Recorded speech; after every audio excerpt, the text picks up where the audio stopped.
let's start up, everyone. Good evening. So this is a workshop. That means it's not an official meeting, although obviously it's public. That means there won't be things like a pledge and public comments. So this is for the council to prepare for its meetings, and we've got 4 items on the agenda. Let's see who's here. I'm seeing everyone except Ren. And I see the city administrator. Who's online? Remote? John Clark. Hey, John. And is the Christian on?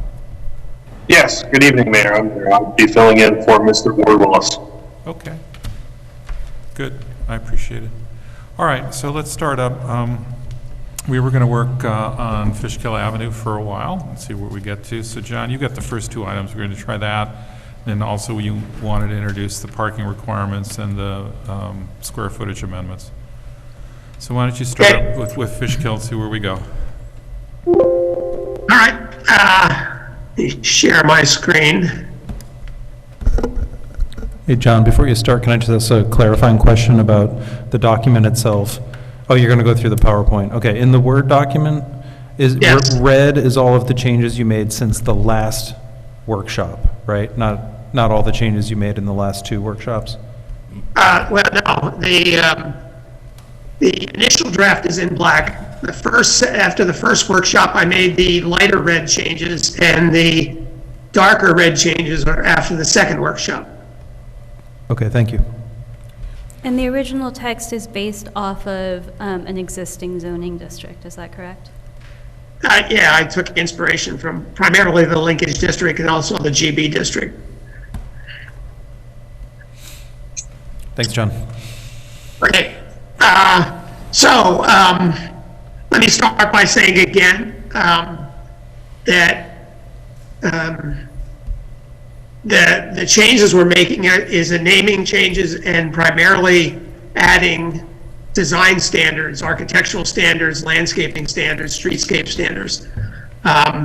We're not changing hardly anything in the districts themselves, underlying districts, in terms of amount of development potential, height. The minor changes that are made it was requested that we shorten some of the setbacks. So we did that by 5 or 10 feet, depending on it was side or front and rear. We added landscape standards. So you might get a little more development potential because they have shorter setbacks, but you get a little less because we're now requiring anybody to have at least 15% landscaped areas. So overall, the changes are not that dramatic, except in the sense that we are asking for proposals out in that area to have a higher quality of architecture, better landscaping, parking behind the buildings instead of in front of the buildings, those sorts of things. So it's not a change in development potential as much as it is looking at it from a aesthetic point of view and a landscaping point of view. We did require 2-story buildings in this draft, so that is a change. But 3-story buildings are allowed in the district right now, so it's not increasing the overall height requirement. It's just trying to get away from 1-story buildings. So that's the sort of first thing, is that, and when I look back at the comprehensive plan, there's only about 52 was not addressed hardly at all in the comprehensive plan, but the 2017 plan mentioned it 4 times, and one was just admitting that they hadn't really looked at it, keep it more or less the same. The other one says you should encourage greater densities in the central Main Street district and the area down towards the waterfront and along the Fishkill Creek. We're not encouraging greater densities here. We're encouraging more mixed use within the existing development potential of these existing districts.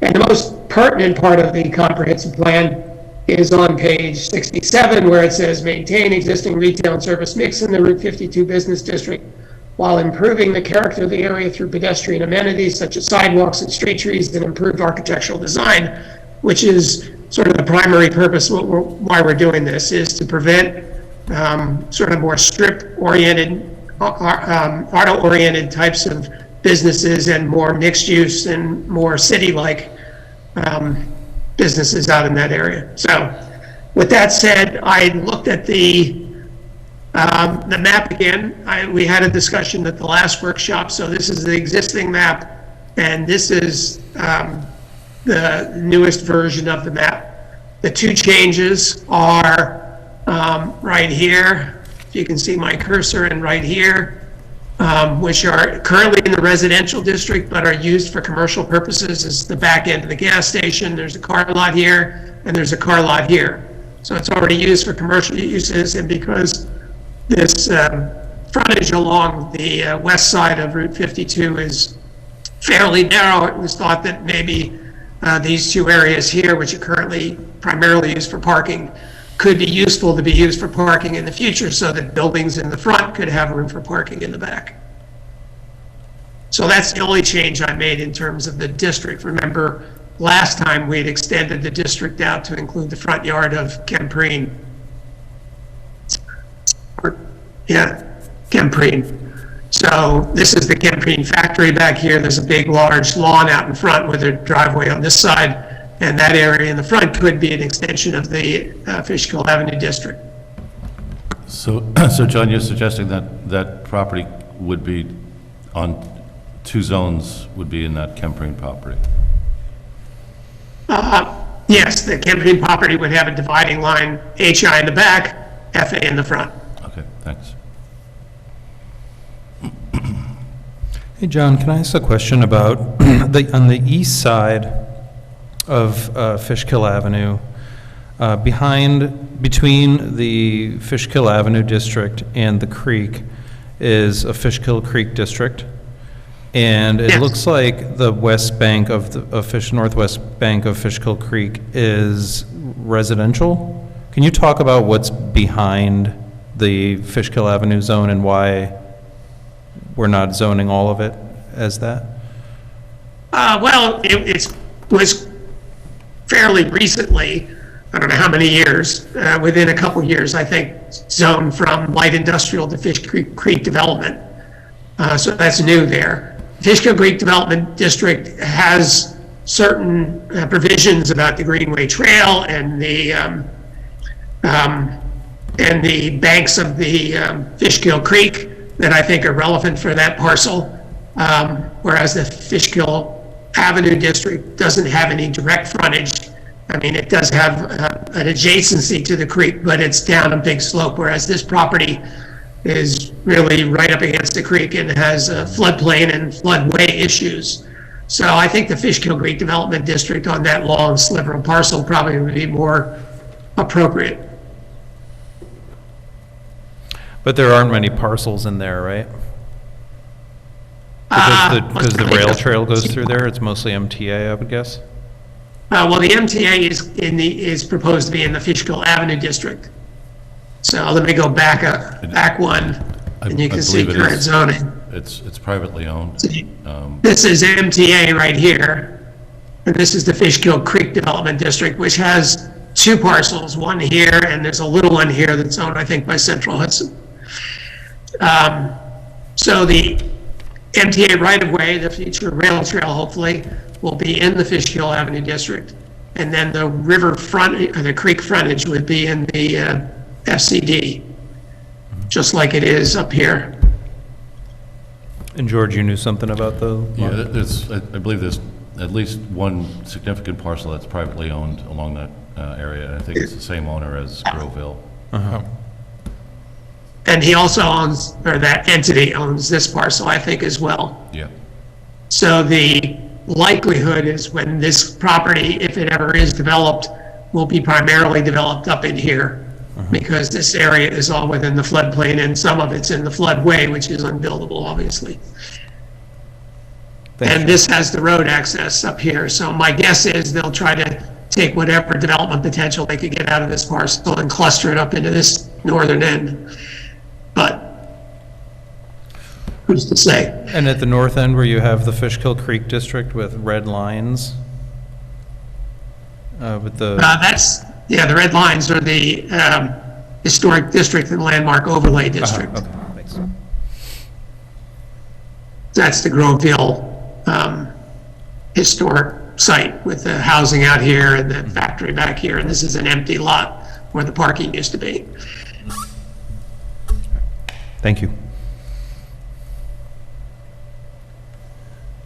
John, I had a sort of broad question about something that you brought up earlier in the presentation about you expecting this to have not a huge impact on the overall number of units that are permitted. But I would love to get even some back of the napkin information about how many housing units are there now, how many housing units are currently permitted, and how many housing units would be permitted with the adjusted zoning. I believe that there was a document you produced in the past that was looking at this overall, and I know that we've broadly sort of assessed that we have capacity for sewer and water in terms of the plants themselves, and we are working on updating the connecting infrastructure. And I understand that the school district will weigh in on their thoughts about the zoning overall. But even with that oversight, I would love to be able to look at some numbers within those three parameters, even if they are, estimates, because what's permitted is not what's going to be built necessarily, of course. Exactly, yes. Well, the permitted uses, a number of units will probably stay roughly the same. Other than, well, even this area up here is zone HI, so that, this would be added to where there'd be more residential development potential than previously zoned. But the rest of it, GB, you're allowed to have 3-story buildings and residential up to 29 units per acre. LI down here, the same thing, 3 stories, 35 feet, and up to 29 units per acre. So the development potential, the number of units will roughly stay the same. And how many is that currently? I did I don't want to be held to this because I did it in, a couple hours, and just by extrapolating the amount of units allowed on this per acre, which I thought was sort of a maximum build-out capability on this site. And I extrapolated that out by acre parcel, and I came up with roughly 200 units could be added. It's different. That's if every parcel, or most every parcel, was built out to a 3-story capacity and with housing on the upper 2 floors, which isn't likely to happen, or at least anytime soon. There'll be remnant buildings that'll probably stay there for quite a while, and then there'll be, 2-story buildings that are built, or office buildings that don't have residents in them, or, a variety of different things can happen on the lots. Parking can take up a lot of room, and you might not get as much development as you think. So at any rate, that's what I came up with, was about 200 units is the rough residential capacity of this area, including the front yard of this area right here, which is, my guess, roughly what it would be, because this was allowed under existing zoning. This Conklin Street building was built under existing zoning, so it's sort of like maxes out what's capable on the site.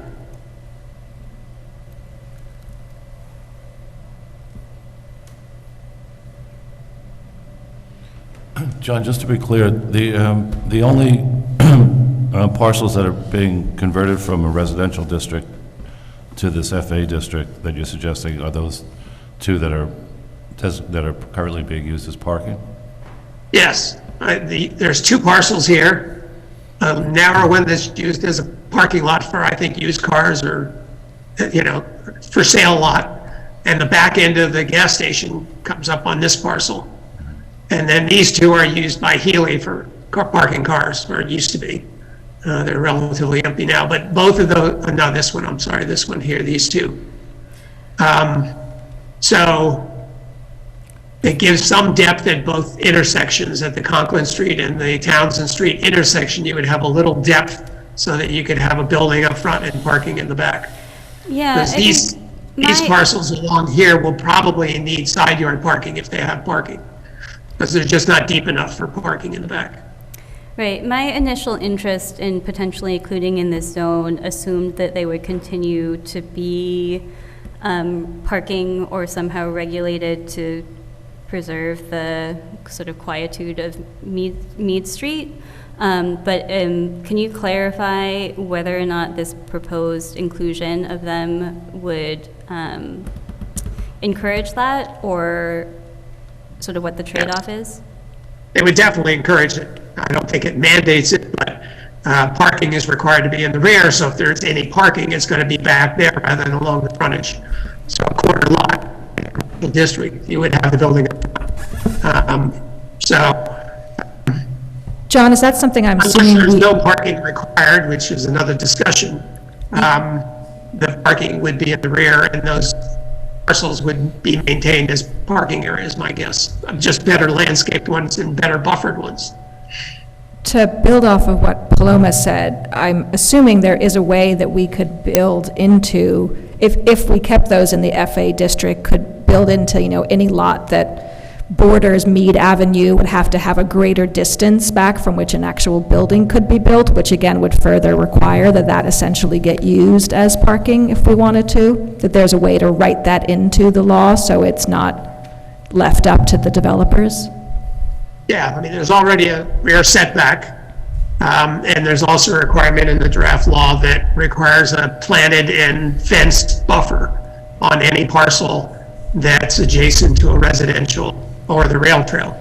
So, Could we there is also, a built-in buffer and a building setback that would prevent it from being right up against it. But you could, like you said, you could put in a bigger buffer for any parcel that's up against a residential district. right, yeah, I think that's something that, we've gotten some comments from the residents who I think have concerns about how that might be built out if it's not more directly classified as what can go in there, and might also just want it to be residential too. That's something we're kind of weighing here. I have a related to parking. So when you think about our current Main Street, there are lots, parking lots, municipal parking lots, some private parking lots as well that currently exist. There's also a lot more access to side streets than you get in this neighborhood. And I'm curious, because we can't entirely control what people build, are there ways that we should be thinking about encouraging parking so that there might be some shared and pooled parking, even if it's not immediately municipal in the way we currently have along Main Street? I'm thinking of that both for our immediate parking needs, and also with an eye to the future when we might need less parking for whatever reason. And if my assumption is if we have lots as opposed to parking at every single building, it would be easier in the future to convert those to non-parking than if it's just parking between, to the side of and behind every building. So I'm just curious to know of your experience in other areas that have sort of tried to reinvent themselves from scratch, what they've done to assess and then plan for the parking needs. Yes, I mean, the parking standards, which are going to be discussed later, do have provisions for shared parking. We could take a look at them in the context of this district. They were primarily designed for Main Street. But they're perfectly allowed here. If you have adjacent parcels, they can use shared parking. The other thing that, at least under current zoning, if the parking standards aren't changed, this area has higher parking standards than Main Street or the Linkage District, quite a bit higher. And so you can see on this sample, which was code compliant, they put in, I don't remember, 30-some parking spaces behind this building to meet the parking standard. So unless the parking is changed, every parcel along here would have to supply a good amount of parking, more so than the Main Street District or the Linkage District, where there are public parking and a lot more street parking available. I don't know if you know, John, but we got a petition from that neighborhood. I didn't count parcels versus the number of signatures, but it seems like a pretty good chunk of that neighborhood is emphatic that Mead Avenue should remain residential. And I don't see any reason not to honor their desires, especially because it's their neighborhood. And if we're making changes to a neighborhood, but we're making it worse for the people who live there, we probably shouldn't do it, right? So the lots that are on Fishkill Avenue that would, I think you've used the word need, parking in the back, that would be abutting Mead Avenue. Those lots aren't any, those lots aren't in any more need of parking than any other lot on that strip. So I don't really see the necessity of extending the district into Mead Avenue and into that neighborhood. I think we should leave that neighborhood alone and really just focus on Fishkill Avenue, is my opinion. So a couple of things, because I just wanted to hear the conversation for a while. One, on parking, we should pick up parking not in this district. We should just pick it up citywide, right? This is another example where we're dealing with 60s parking counts, and they're just silliness. So we got our second item is to look at that and the minimum unit size. So I would suggest we address that issue that way. The way I've been listening to this, so I count 6 areas of zoning that we're kind of looking at in an FA category. So there's some LI, some light industry, some heavy industry, some GB, general business. And then there's 3 little bits. There's an RD5, which is the little strip in front of Groveville Mills, which doesn't have any, building on it. A little bit of R15, which is on Mead Ave. And then a little bit of R17.5, which is on Delavan, right? Because we picked up a couple of non-home properties and stuck it in here. I would be okay, because I hear a lot of interest in how we design this and what the community is involved with. I would be okay putting off anything significant until we do the comp plan and doing only the minimum that we want to do for the reasons that we think we should do something in an expedited fashion. And as I understand it, I thought our rationale was we're getting inquiries from, not from auto dealers, but from single-story facilities with drive-throughs, which we may not want, or at least may not be the best use of it if things are changed. So it would seem to me that if we just wanted to limit that activity and do the minimum changes that would put that in place and then allow us the time to do a more systematic review, which we could do during the comp plan, which isn't that far away, that all we would have to do, because listening to you, John, is require minimum 2 stories and then impose design standards. I don't even think we'd have to change into a new district. I think we could do that with the LI, the HI, and the GB, which already has the height limits. Just put in a minimum 2 requirement, add design standards to those 3 districts, call it a day. Is residential permitted in the general business? I think it is. Really? Yeah. So I think all of them, except even the HI allows some. Is that right, John? No. Yeah. So, because I'm just listening carefully, and there's a lot of public opinion. I'm very interested in it. I think we would want to structure it into some sort of a committee effort, which is what the comp plan does. So I'm just trying to see why else would we move that quickly.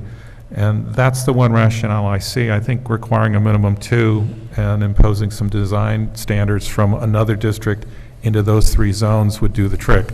If we did that, it would pull out the R15, the RD5, and the R175, right? Because it's like we're not actually rezoning anything. We're just changing to a minimum 2 in those 3 zones, and we're imposing some design standards in those 3 zones. What do you all think of that? I know that sounded like a lot. It's actually trying to simplify it down. It's the opposite of what I expected to hear because we were so close. Yeah. I feel like we're like 4 things away from. Oh, I think we're not. That's what I'm worried about. Really? Yeah, so, and I'm just trying to understand, like, why are we moving so quickly, right? Yeah, that was going to be my question. I brought it up, I was surprised that it came up that quickly. I brought it up in early August, Yeah. and then while I was on vacation in August, you guys started discussing it. Right. And we were in the middle of affordable housing. I guess the one thing I just want to raise, and I think this requires some analysis, is that if we leave the zoning as is, and what would we do with the automotive? That's already a special permit Just, by planning board. yeah, don't touch the uses, right? So what Just, would you touch? Minimum 2, and impose some design standards, which we grab from the other Uh-huh. districts, impose on those.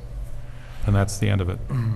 But it makes things more complicated, I'm sorry to say. I'm not surprised, but I'm trying the simple way. Because if you impose I like that. where you were those- going, Lee, but John's here. Yeah, if you impose those on all the HI district in particular, that's changing a lot of things, because the design standards aren't meant for industrial type uses.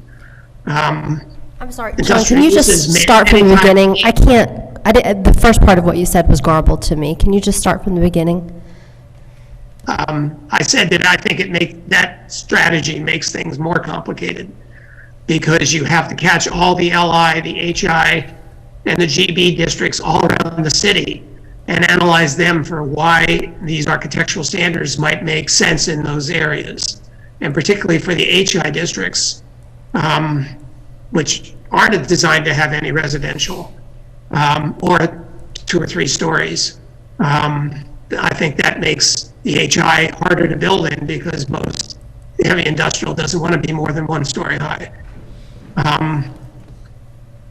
I think you could simplify the district, and I think we have simplified the changes to minimal changes.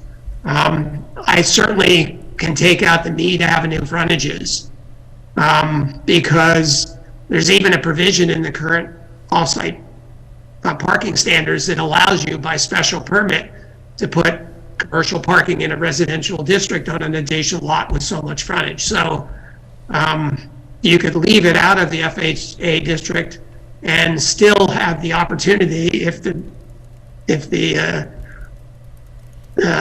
design looked right, for the planning board to allow commercial buildings to spill over into those properties, and not the building itself, just the parking. So, I think you're actually making things more complicated, because now you have to look at every HI all over the city, and every GB all over the city, and every every HI all over the city, and see how that would affect it. This is, to me, clean and simple. But if you want, the only other strategy I think could work is to make this a standard GB district, expand the GB district, because there aren't that many GB districts that this would not apply to in the rest of the city. But when you drag in the HI and the LI, I think you get into some trouble.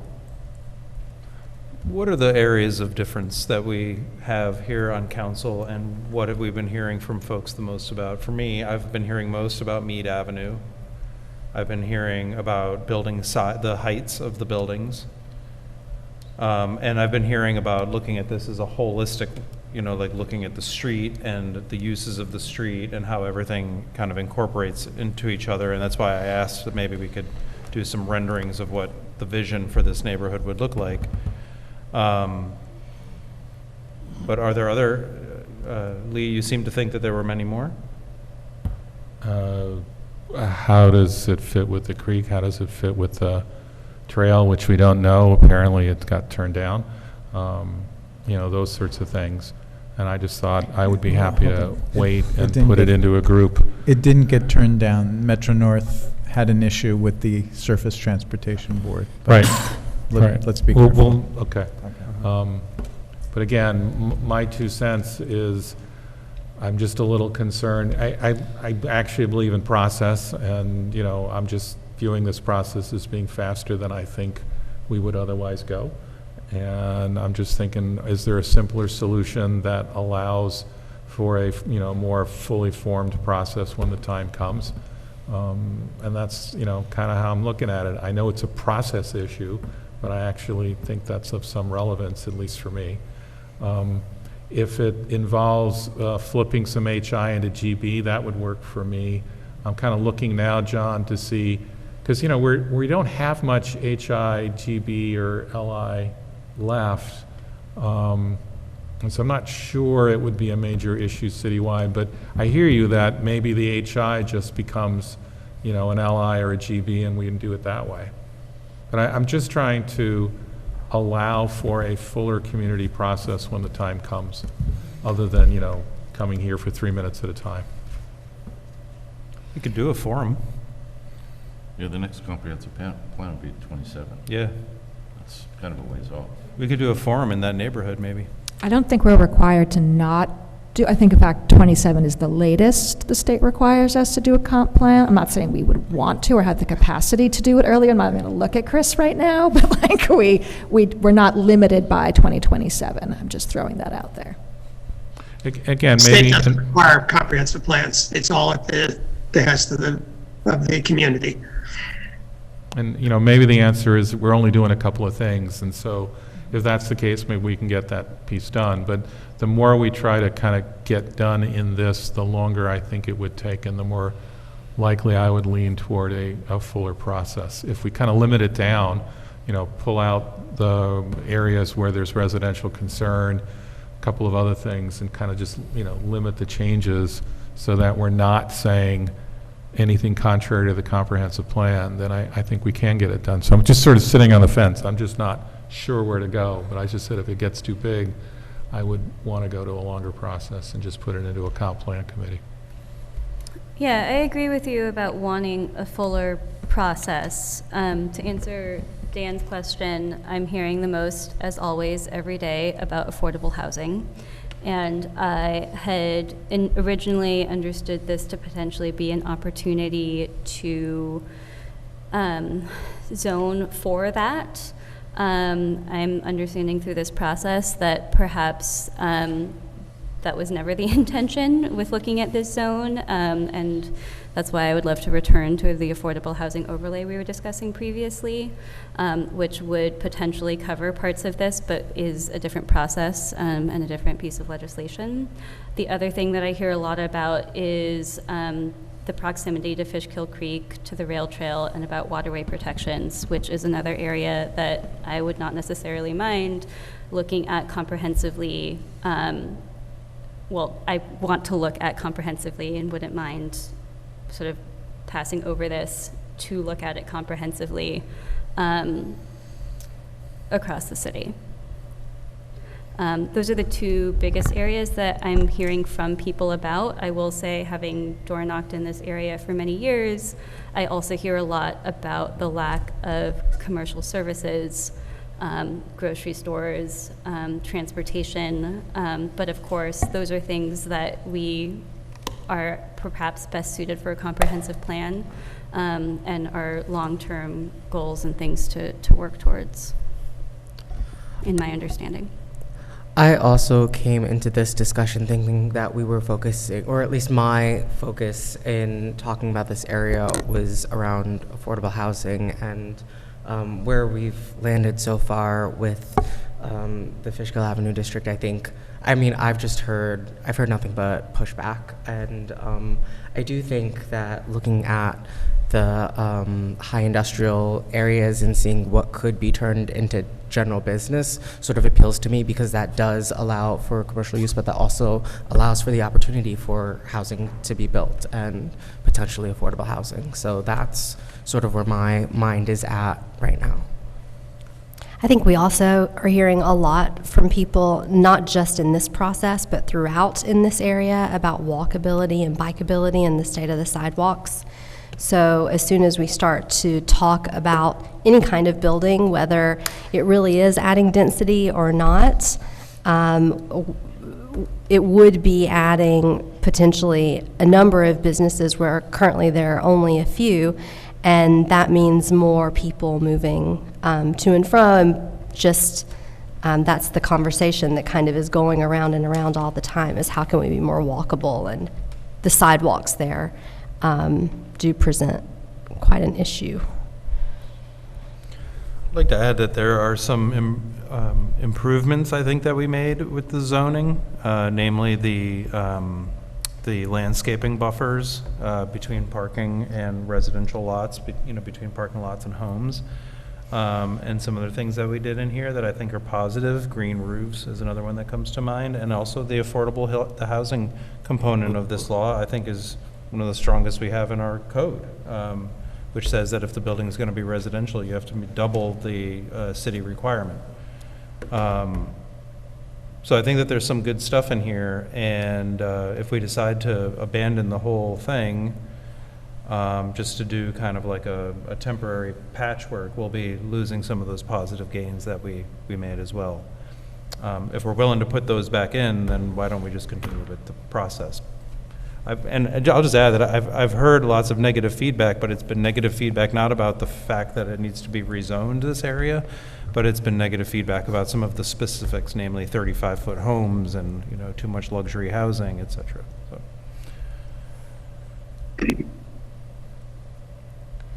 And the one thing, if you're going to kick it back and say we're going to hold on to this for a year or so while you go through all the planning process or wait for the comprehensive plan, I think you should do at least some short-term things if you want to prevent fast food restaurants from going out there, which is, the sort of thing that is likely to be the first thing that comes out in that area. There's already, as I understand, been a couple feelers for that effect. So, is there a way to do both things, to continue this work and not shy away from it, given that it's a natural consequence that we're getting all of this feedback, whether we want to categorize it as negative or positive? We're getting feedback because it was left alone before. And I feel like where we're sitting right now is the consequence of that having not been done in the future. The hashing out has to happen.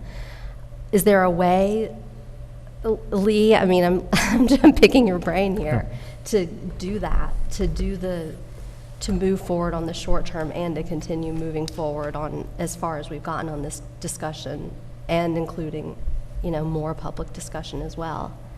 Because if we tease out those things that we're talking about and we just hit them one by one, what can we do about each of these things? Well, my thinking was, it only takes, I believe, requiring 2 stories that would solve the short-term problem that we're hearing. Mm-hmm. And it's like, why don't we just do that? And then we can have a longer process, right? Now, my thinking was, we could do it as part of a comp plan. I guess we could do it another way, but I'm just feeling like trying to do all of it is going to slow us down and, may not get an answer. So maybe we do it in 2 phases, right? Maybe we do an absolute minimum, and then we keep looking, right? And if we decide, we could do it all now, fine. If we decide, no, we'll wait and put in the comp plan, we could do that, right? But I think Ren is asking, because the comp plan has been so quiet on this whole region, I think part of why we're hearing so much immediate reaction about this neighborhood is because it has been unconsidered in the comprehensive plan for so long. And is there an interim step that we could take without necessarily taking on the entire comprehensive plan to look at this neighborhood in particular in a fuller process than what we have now? Is there an interim?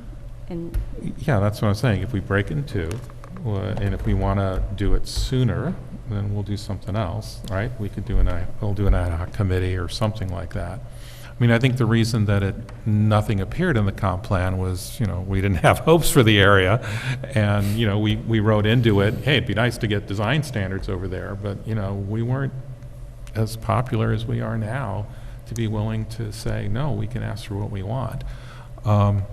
So I'm comfortable if the council wants to do something sooner than what we think. We should just have a discussion of when do we want to do a comp plan, lay out a date, and I know it's 3 years out or whatever, but we might decide it's only 2 or whatever. And if it's longer than we want, then we'll do an interim process. I can do an ad hoc committee, and we can, get a planner. It'll be a new one, but that's okay. and have a fuller process just in that area if that's what we want to do, right? Because I think the only thing that's forcing us to move quickly is that one concern. So it's like, let's just do something on the concern. That's what I'm thinking. And again, John might tell me I'm making it too simple, but I'd actually like to dig in on that one concern, because I'm actually not clear about what that one concern is. Is it simply fast food drive-throughs? Is that the concern? Am I allowed to say that? The way I voiced it originally was that this was kind of like wide open Route 9 zoning, and that I wanted to see, that I would prefer to see something that was a little closer to the sidewalks, more engaging for people, for pedestrians, as opposed to like having to look over parking lots to see, you know, a business 50 feet away. Could be a large storage facility that's 2 heights, but is longer than 100 feet long, and is that the kind of thing we want in that area too? So it's about the creation of, I mean, I'm saying if we think of the full version of what is currently allowed and what we might want that's different. You've had 2 fast food restaurants with drive-throughs inquire about this space. Yeah, and I So, think and that unless, and indicates- they're asking for guidance, so if we don't change the guidance, that's probably what you're gonna get here. We could, Yeah, I one think- way. I think sorry, there is an urgency here, and we don't want something like that to go through.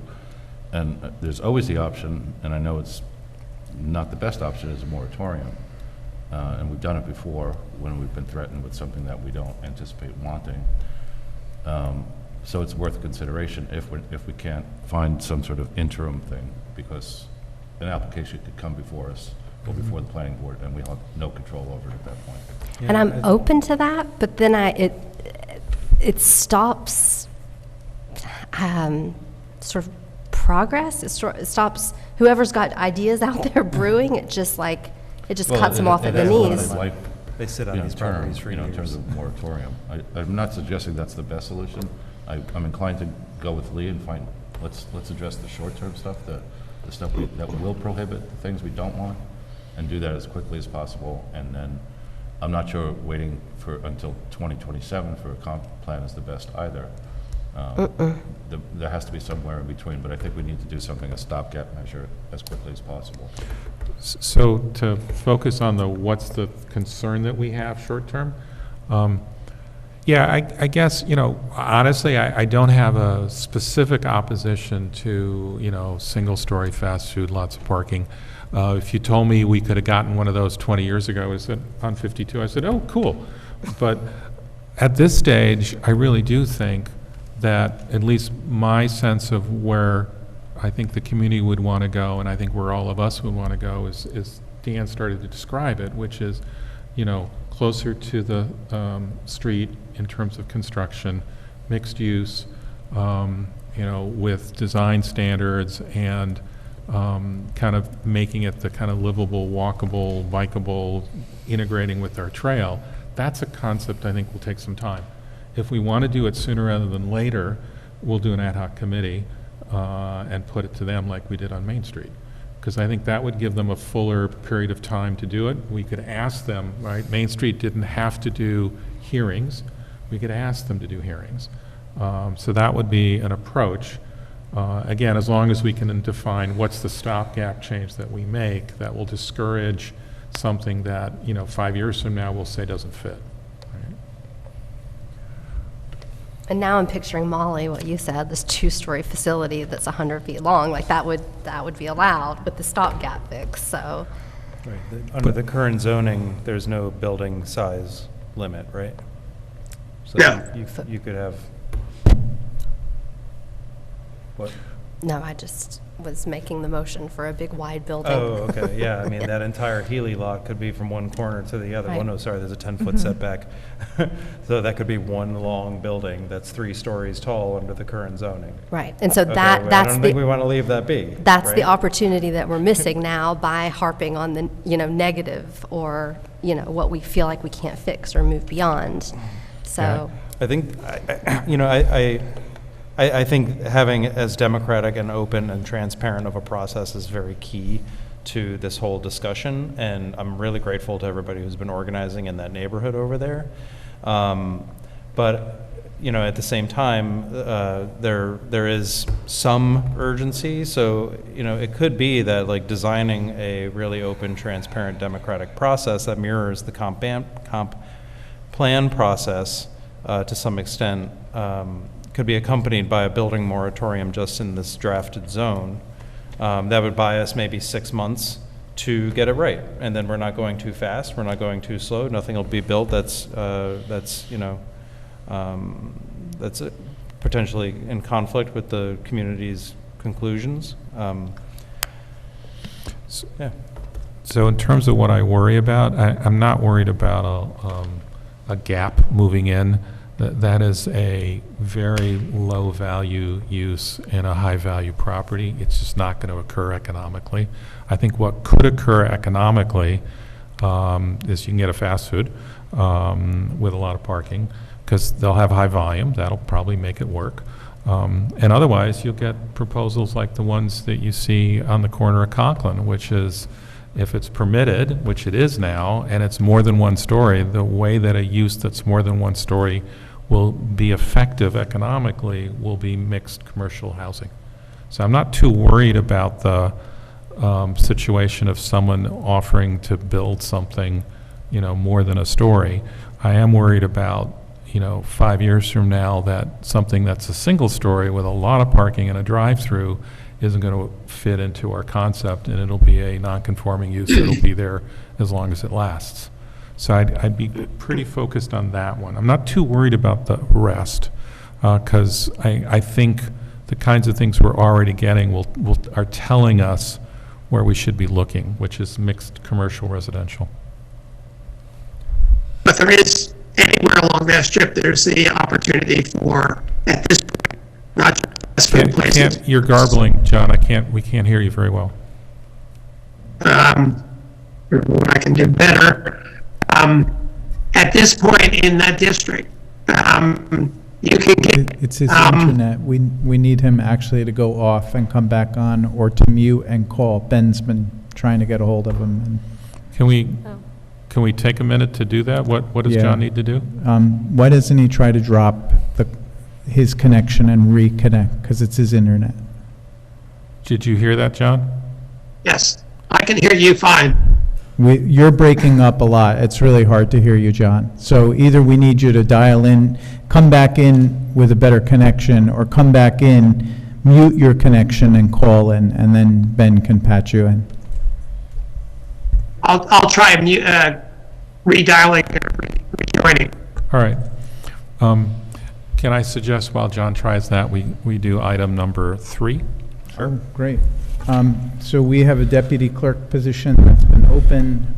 We interviewed 4 candidates for that position, and the clerk has recommended, along with Susan Tucker and Sarah Morris, our HR director, the hire of Sapphire Henry, who grew up in Beacon, has had quite a bit of customer service background and administrative experience. When they interviewed her, they thought she would be a great fit for that position and for the other staff in our office. So we're proposing the hire of Sapphire, and her resume is in the packet, along with a memo from Amanda Caputo, our clerk.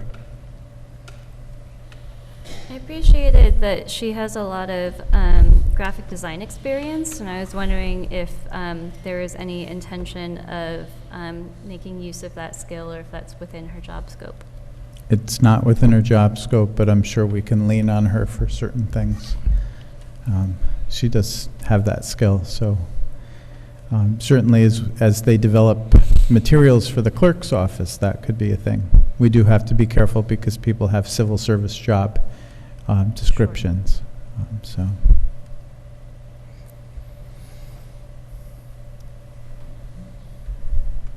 Yeah, I also appreciated her range of skills, along with the graphic design, paralegal, handling money, customer service, and data analysis. So within the scope of her job, as we see with a lot of our administrative jobs, being a small but mighty city, that I appreciate all that she brings to the city. Yeah, and this is going to be one of our frontline people at the window. So having a good disposition and personality is important. Being open to talking to people is great, and she was very engaging. So. Any other comments? Were you okay to move forward?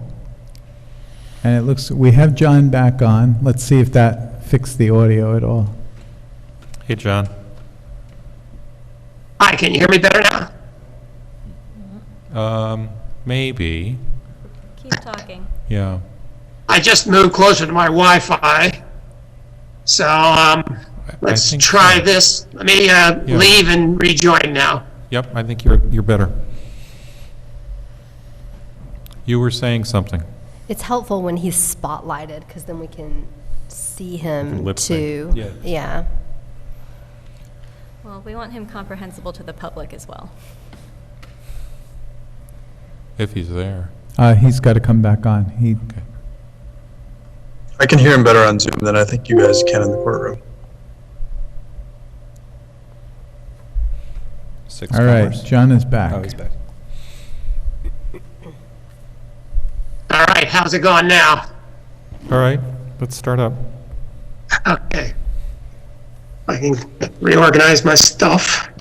The point I was trying to make was that it's just not fast food joints that could go in there.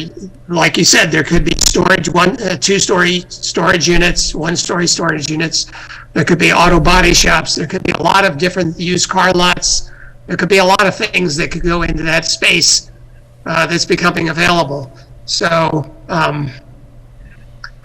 I think my recommendation, you can take it for what you want, would be that you do a version of what we have. Maybe not all of it, but at least some of the architectural and design standards that I think people can agree on. Okay, so what I think I heard you say was require minimum 2 stories and then do a design package to go in there that looks like the transition zone for the most part.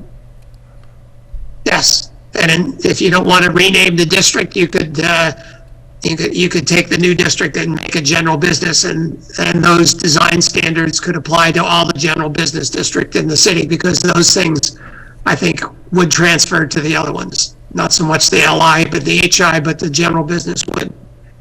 Yeah, I did a quick peek for GB, and we're down to like the section just below Main Street off Tyranda. It might be the only other one left.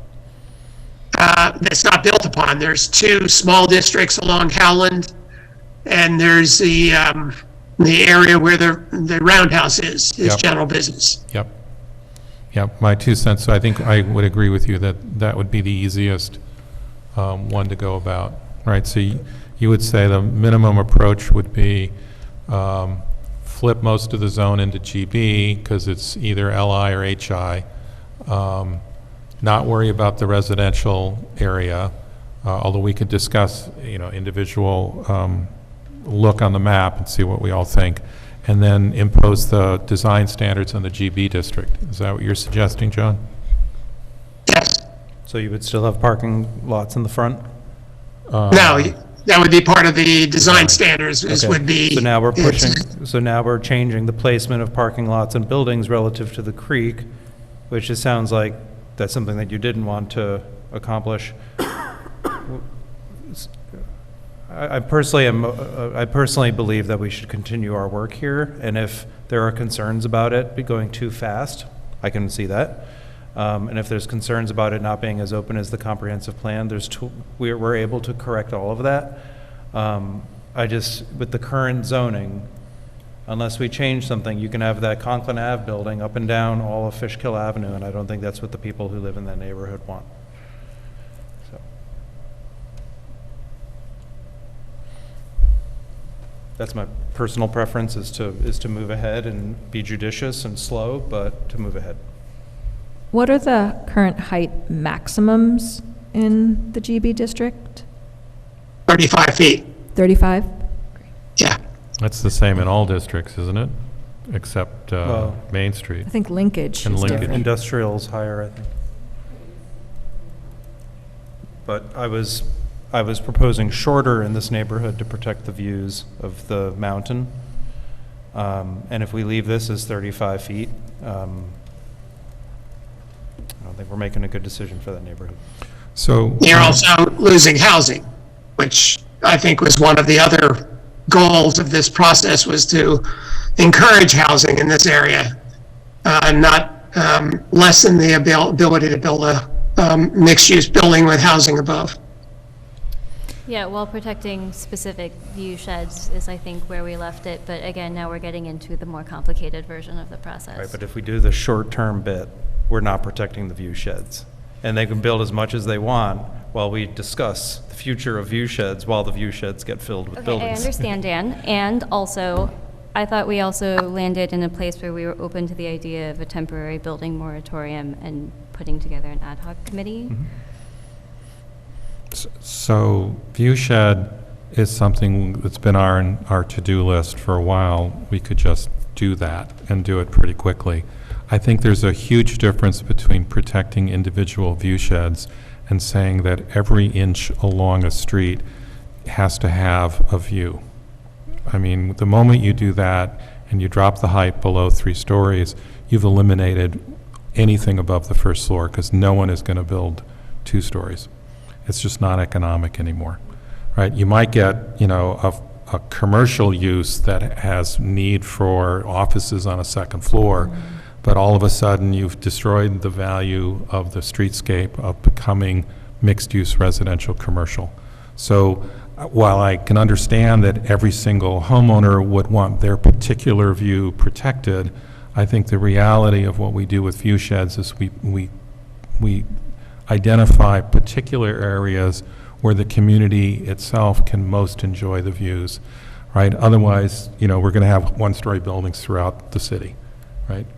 So I don't think we should be doing that, which is the kind of thing that a comp plan process would figure out how to recommend the appropriate areas to limit as opposed to the appropriate areas to permit, you know, standard height. Yeah, the views, designated views have never been about protecting private views. It's always public views from streets and public places. So that's what's in your code at this point, and it's the principle that you should abide by. You know, you should look for the appropriate places along the corridor where public views would be, should be saved, and those can be designated.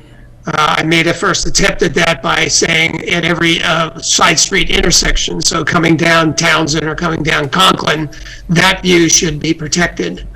But you can't expect to protect the private views from individual backyards. Otherwise, you know, almost every building would be in the way of somebody.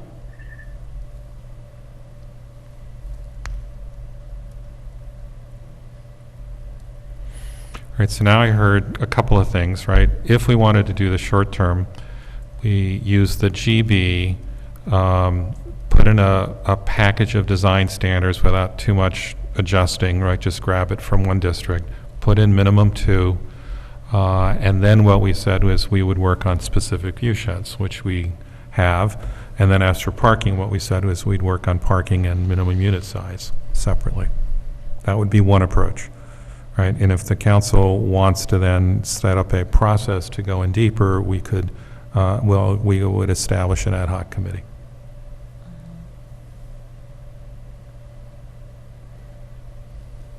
I'm fine with that. I think I'd like to hear from the public about all this next week, about these options. Yeah, and we can certainly do that. Would we, if we did, I'm with Dan, and I'm potentially open to it and would like to kind of hear the public respond to our various things we discussed today. I know we're not going to get into the detail of design standards today. I'm just curious, as one example, things like setbacks, would we be able to change those to be closer to what we have on Main Street to bring buildings forward and parking back with it not negatively impacting where other areas of the general business district are? I'm curious if it's actually easier for us to create the FA district, so we're limiting to it just to this part, even if various elements of that new district have yet to be determined, rather than try to, I think John made this point too, try to assess other little pockets of GB and would they be inappropriately impinged? Listen, I think your That is. question is a professional question directed to John, right? Yes, yes, John, I'm curious, and I think you might have already said this, but if our goal Yes. is to try to make this happen as smoothly and as simply as possible, is it actually less work to create the Fishkill Avenue district to whatever elements we want than it is to take the existing districts and change them throughout the city? I think, yes, I would say so, because now we'd have to open up discussions about those other 4 or 5 areas in the city that are GB. And you may get neighbors involved there that would be, further complicate the public process. So I think the recommendation that we originally have to make a Fishkill Avenue district, you could certainly have the ability to pare down lots from it. You have the ability to change the standards, the draft standards, and pick and choose what you like and don't like. Then you have public hearings to get the public input. You make more changes, and you can adopt without waiting a year or two for a special ad hoc committee or whatever. I think that might be useful for the streetscape elements. What the street is actually, which isn't dealt with in the zoning law particularly, other than we require sidewalks and street trees. But whether there's going to be, how wide the street can be and what the street is going to look like and how many driveways can you have and those sort of more specific things could be dealt with, like the Main Street Advisory Committee did on Main Street and did a lot of good work and came up with some really relevant information. That could happen, and I think that would be perfectly appropriate.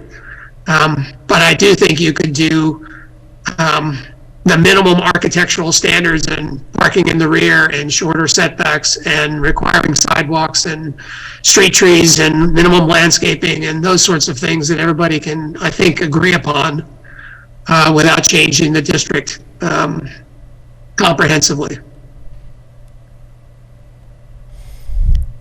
Great.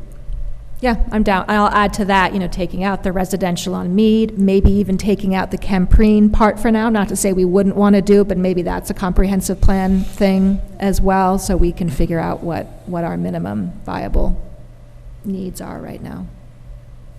Okay. Other views? Again, I don't have, an absolute certain view. I'm very interested in the conversation of the council, so. Is there an opportunity to, even though it wouldn't be a public hearing, but to open up the opportunity for the public to speak on this? Sooner than later? I think we'd need a proposal of some kind, right, to hold a public hearing. So we'd have to agree on at least a draft, and then if we did, then we could certainly open it up. It sounds like we're close to agreeing on a draft. I didn't hear anyone pushing back on that last set of things. I have plenty that I would love to discuss, but I am open to the idea of a sort of smallest viable version of this. I think that on one end, the smallest viable version is a moratorium, followed by an actual, an ad hoc committee, would be my desire here. And as a question, do you have a length of that moratorium in mind, Paloma, or that's something you'd want to get advice on? What I would would love work? advice on that. Okay, great. I think we have to tie it to something specific, so we would probably have to tie the moratorium to the completion of the ad hoc committee's report, right, Lee? Yeah, A moratorium needs to be affixed to some specific. You could do a date, right? So, yeah, I would be reluctant to do that. I would rather do the minimum, change, and then that would just, because all I'm hearing, is a couple of inquiries on a fast food restaurant. I just don't see the point of imposing a moratorium for that purpose, right? And I think it sends a message that is not a strong one. What the strong message to send is, here's what we want. And the sooner that we kind of define that, the better off we are.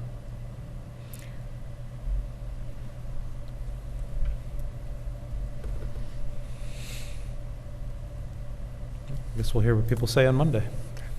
So, Ren, you were, I think, gravitating to John's suggestion. So let me see if I can articulate that, because I articulated one, and then John sort of suggested a second, which is create an FA, agree on the borders. It probably sounds like it's going to be a little bit smaller, right?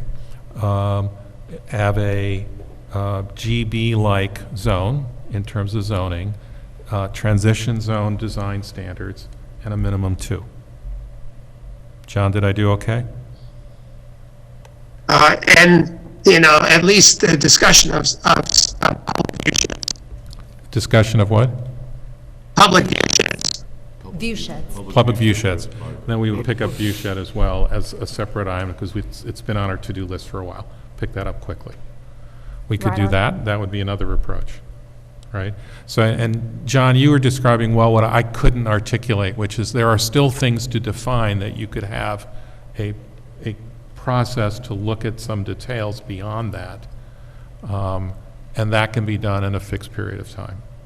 And that, Yes. the purpose of that, just to kind of underline it again, is to not wait for the comprehensive plan to address some Yeah. of these other whole city issues that this district is going to feel, the walkability, the sidewalks, the environmental implications, all of those things that keep coming up around this discussion, Yep. and whatever else the committee would come up with. Yeah. Right, So, so- I I'm sorry. mean, this process sounds like, well, what, I guess the question about this process is for things that we already agreed on, like green roofs. So we're not going to put green roofs in, even though we agreed on it? And Could then that if be we part do of the put it in, are design we doing the law standards? again? I think it's part of I'm the just, design, yeah. I mean, I don't know if it actually is, but. there's I no think that- requirement in Beacon anywhere. No, but I mean, I think these are going to have their own design standards, so I didn't know if that could fall under that. I know, but then I'm asking the question, well, what are we doing? If we're going to start putting stuff from what we've already done into the new, smaller version, aren't we just making the same law? Well, but that I think is a good example of something that we might want to do citywide. And so Right. it's like, why don't we just do the minimum for this district? If we want to pick up that issue, why don't we pick it up citywide and look and see where would it apply, can it apply everywhere, and go through it that way, right? Because I think we would get there.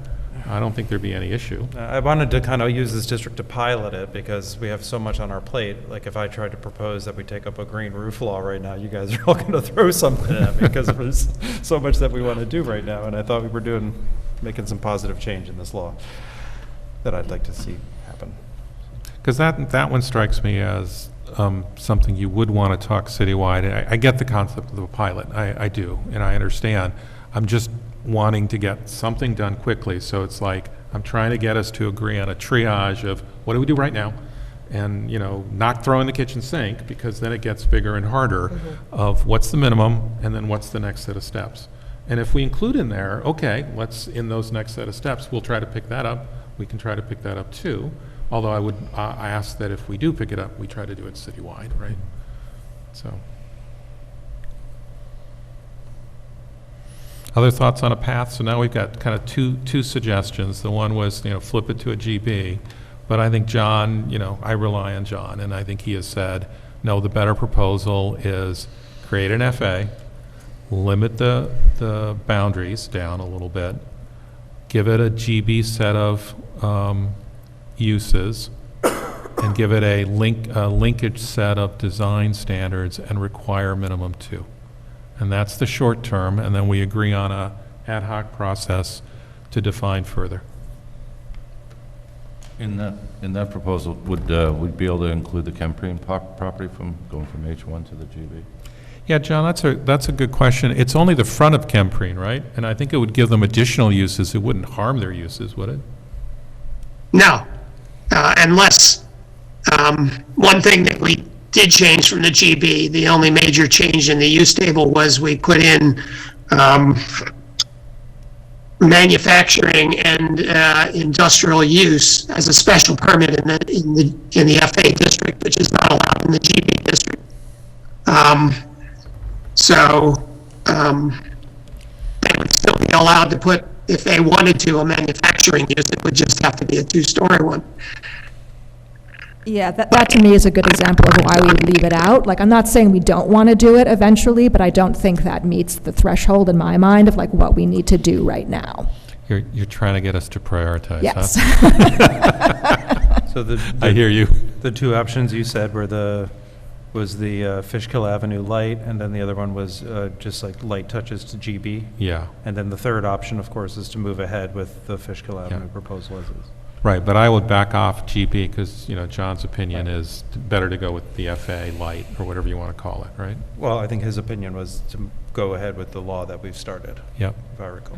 And then the fourth is what Paloma brought up, which is the moratorium in the vein of towards a fuller process where we can do the full version of it as well. Okay. What are people interested in? I do not recommend the moratorium. We can't hear you now, John. Now you're garbled. He says he doesn't recommend a moratorium. Ah, I do not recommend the moratorium. It slows down development anywhere on the properties, all over the place, and those things always drag out. And usually you want to have a more compelling reason for a moratorium, because otherwise it may attract lawsuits that this isn't specific enough. I think it's a pretty compelling argument that something was left out of the comprehensive plan that is getting commercial attention now. No? It wasn't completely left out of the comprehensive. Not left out, sorry, but it wasn't focused on the way the, other main business districts were. Right, but the reason for a moratorium is usually some sort of emergency situation where you have a limited time frame and a real good reason that's bulletproof in terms of legal. And I don't think the threat of a fast food market is a legitimate reason for a moratorium. I think it is a legitimate reason to come up with a short term. I think that the last time we did a moratorium was based on sewage and water. Water. Yeah. yeah. Which turned out we had plenty, but, Yeah. we weren't sure at the time. So I'm willing to take John's advice and do that, and then agree on what a follow-on process would look like. And we would, if we did that route, John, we would ask you to specify what would be the general parameters of a follow-up committee of some sort. Okay. So I would lean in that direction. And how quickly could that be done? I'm just curious because John will be retiring, and I'll be retiring. Yeah, actually, you're going to be on the committee. I'm sorry. There you go. That's what I said earlier. Good, we got our first member. If there's an ad hoc committee, I would recommend that it be, I know it's at your discretion, Lee, but as many members of that neighborhood as are part of that committee as possible. So certainly it should be representative, but as many as possible, I probably wouldn't agree with, because it needs to be the community that's looking at it. It needs to be heavily represented, but if it's only that one voice, we're going to get an answer that the full community may not appreciate quite the same way, right? But we'll work on that, so. Yeah, if the Main Street Advisory Committee is an example, it was constituted for a year and it issued its report after 2 years. Now, we were slowed down by the pandemic. Yeah, It was right totally. in the middle of the pandemic, so I think you could do it takes a while to get things organized and appointed and set up meeting schedules and all that. So I would say the soonest you could expect would be 6 to 9 months, probably 9 to 12 months. Okay, so to translate into English, I think John said 6 to 12 months, right, for a committee. And it would probably look like Main Street Access Committee, right, in the sense it'll be representative. It'll have, a focus on that area, so it has to have greater representation of that area. And then we'd have to offer it professional support, right? Other views, folks? What do you think?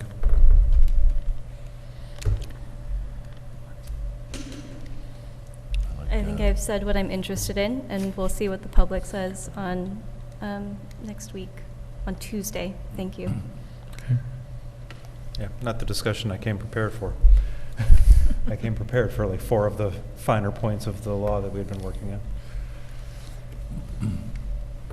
I'm happy to pursue the light version of this and get part of it done as soon as possible, and then put the committee together. Okay. I'm leaning towards the light version as well, but I look forward to hearing what the public has to say. Yeah, same thing. Maybe the public has more in the light version, like the green roofs, that actually would be something we could add to this district and then in the future expand to the city. So we'll see that out.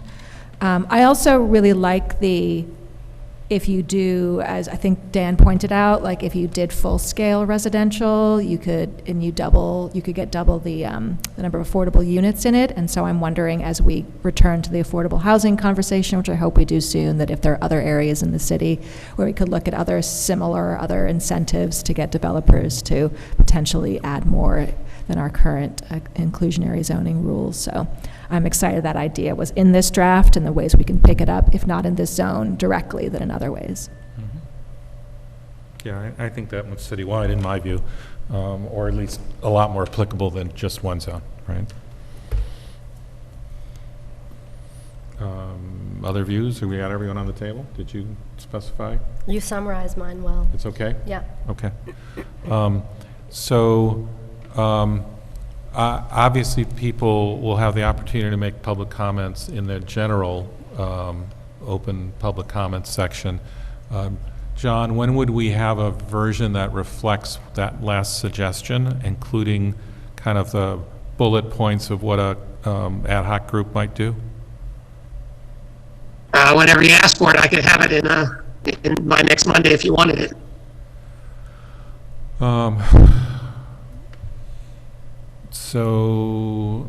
Would that be all right? I mean, okay, let's ask for it, yeah. Yeah. Thank you, John. Thanks, That was John. sooner than I thought, right? Okay, let's try that. I know this is hard because it's not fully formed yet, and it takes us a while, and I think it's okay for us to kind of grope a little bit at a high level, and, you know, it's fair. We don't always have to have a definitive answer in full detail just yet, because I think I like to work from the top down, and I think we're getting closer. So I appreciate the conversation. It's okay to go on? All right. All right, minimum parking and unit square footage amendments. So these are 2 that we had talked about as broader than just any one zone. And John, you were going to bring these forward again? Yes, I'm hoping you can hear me well now. No. Yeah, just stick closer to the microphone. That may make a If he difference. called in, you'd have a much clearer sound here. He can mute his audio and call in to the number. Ben can send that. John, what do you think? Which one? I'm you do? looking at the instructions now. Okay. Ben, can you help, please? Yes, John, there should be an invite you received already, but if not, and you want to mute and give me a call, I can walk you through it. This is bad, too. Can I, while he's working on that, make a request that next time he's a significant part of our agenda, that he come in person if possible? Either that or we clearly get this to work right. Sure. Yeah. Or he gets FiOS or whatnot. Well, but, I don't think it's on his end. Something's okay. going on with yeah, that. because Ben was garbled too just now. Okay, so we get FiOS. Or we all. It might actually be this. Pete, so- did you put rocks in everybody's mouth?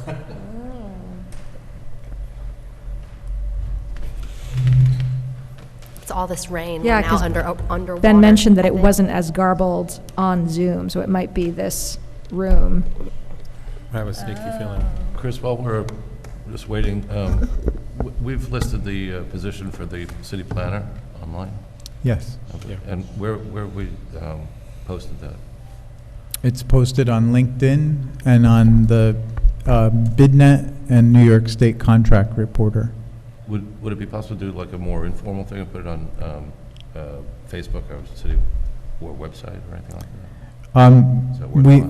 We can, I think the people that are in the field already know about it. Already looking. We've already heard feedback that they have alerts that come up when that happens. I don't know who Who would get Again, if somebody's a planning firm or a planning professional, they're probably on one of those three. We can add it to Facebook, but then we just get snarky comments. Right. But again, You could turn off comments. we will do that. Sorry, Chris, what did you say? It was LinkedIn, New York, Bid right? and New York State Contract Reporter. It's It's also not on our website, an too. employment position, it's an RFP, it's a request for proposals. Right. Because they're a contractor. Yeah. Because they're a contractor? Yes.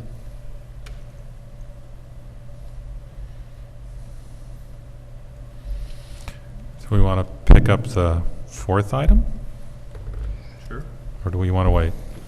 Can we do that Need John without for it? John? I don't think we've, Six we've Commerce talked Street? about 6 Commerce so much, I don't know Yeah. that, do we need him? Yeah. Christian, you got anything on 6 Commerce you want to add? Nothing. I'd be happy to give a summary of where it Hang on. stands. Pete, Turn up your volume. it's Pete. Go up. Go Are you ahead, able to hear Christian. me? Just keep talking so we can adjust your volume, please. So Six Commerce is the proposed rezoning of a single parcel that is currently zoned residential R-7.5, being proposed to be CMS district. The council had a public hearing, which was open and closed at its last meeting.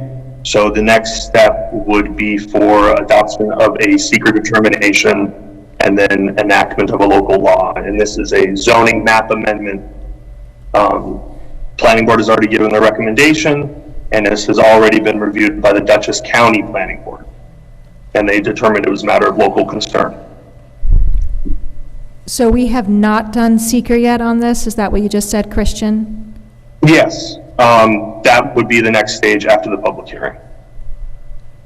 And the secret determination as well as adoption can happen at the same meeting, just secret needs to come before adoption of the local law. And this is an unlisted secret determination, so it is done on a short form.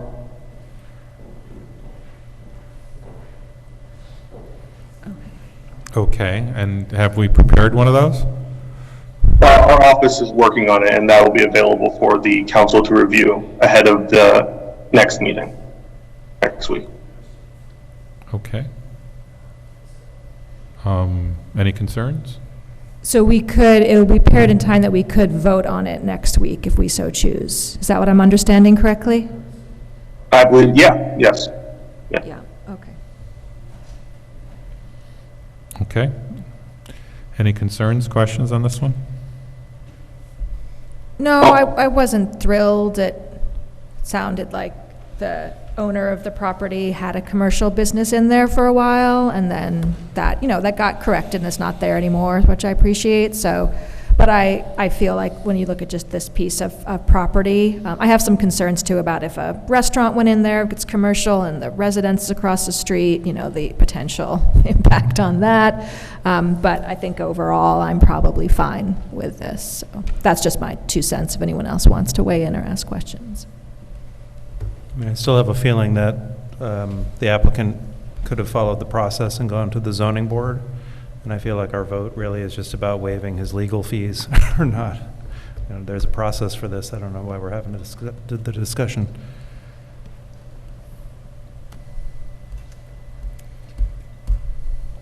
Yeah, I think that if I had fully understood at the time that we decided to initially take this up, quite the amount of time and sort of city time it would take to go through this process as opposed to the other option of a process, I probably would have voted differently. And I also don't appreciate that there was clearly a commercial business in there for a time, though I appreciate that the city also absolutely did our due diligence in following up on that. And also, I see in the map, and this is backed up by the recommendations of the planning board and the other people giving input, that this property makes sense as a commercial property given the regulations that we have in place. So I'm honestly torn between those things about it. but I'm curious what other council members think. Hey, John or Christian, do we know whether this parcel is in the historic overlay? Can't tell from the current map I'm looking at.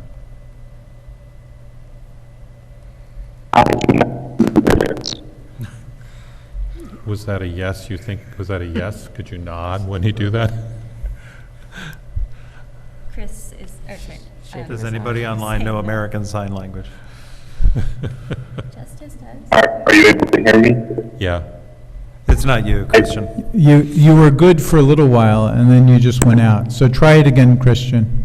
I do not, this is not within the historic overlay district. Okay. Very good. We got it. All right. I'm good to go. Let's get it over with.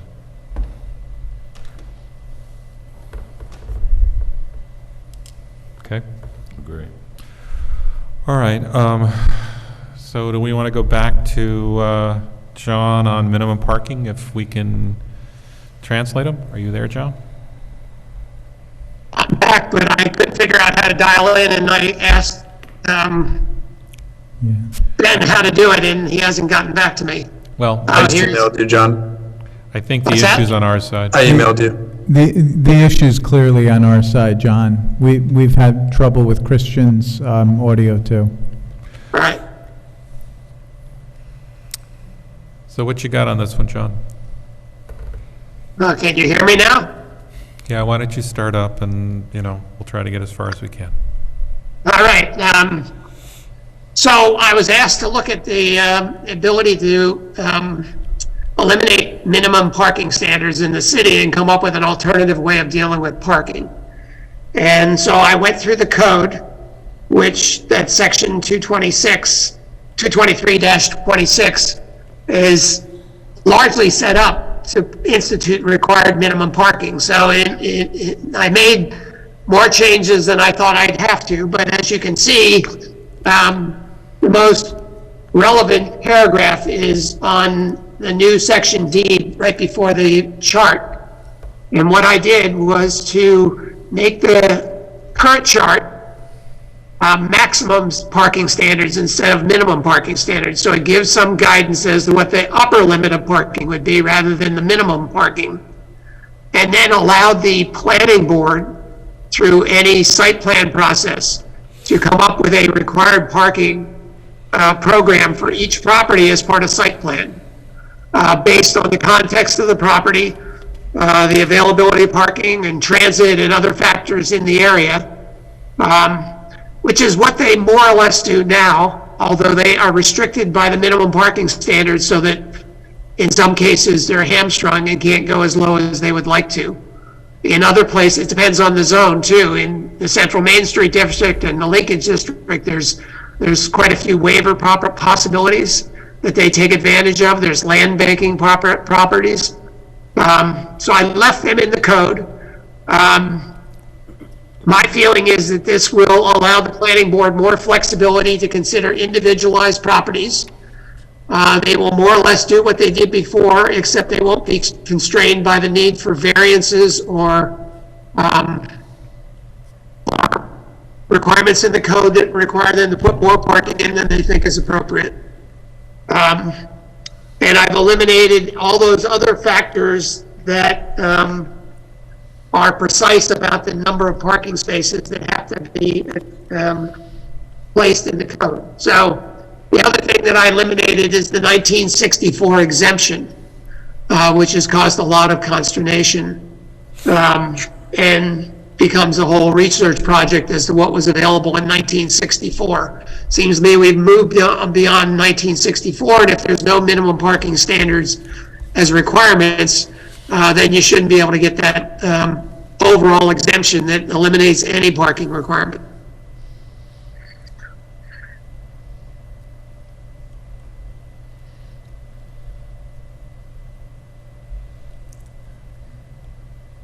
Okay, so we've discussed this one before, and again, we're not, the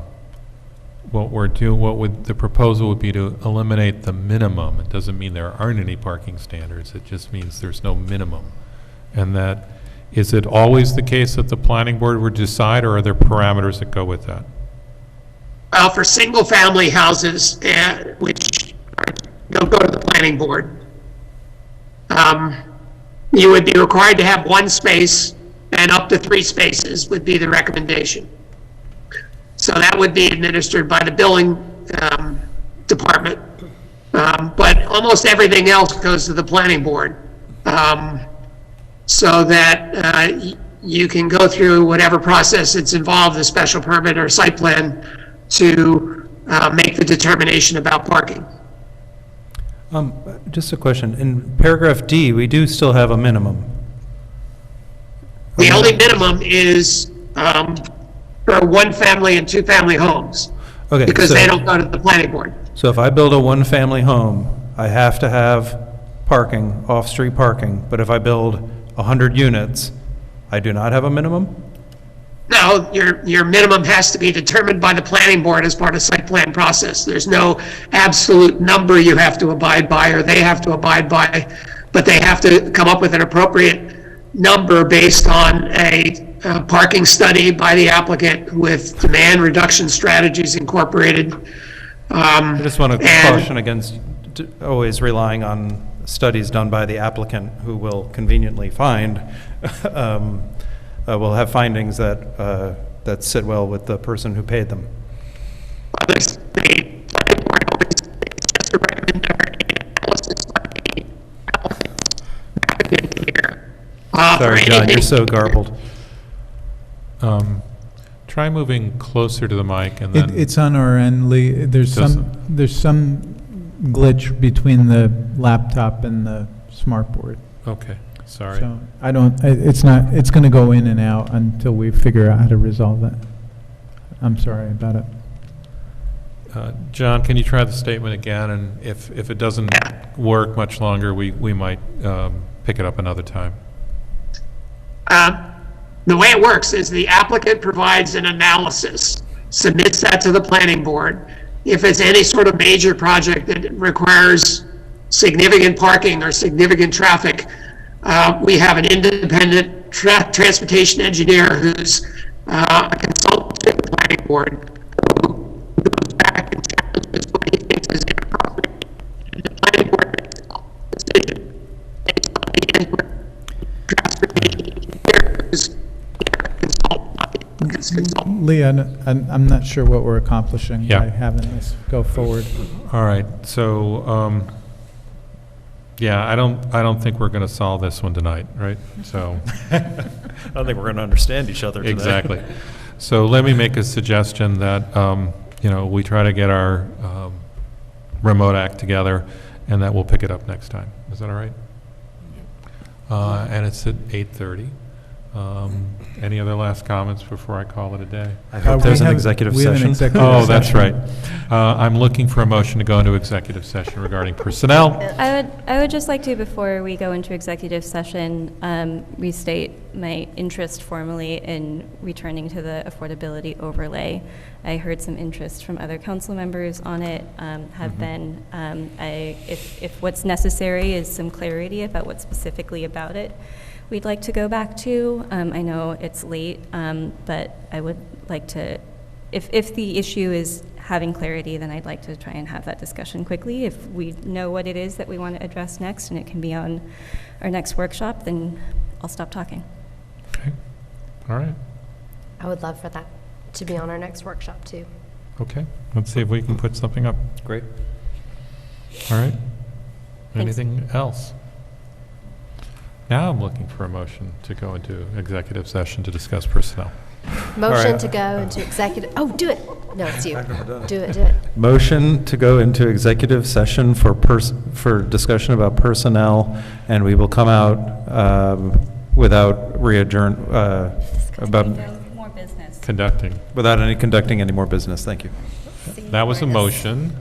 Second, Dan. And there's a second. Dan and Paloma, all in favor? Aye. Thank you all for your patience in the audience tonight.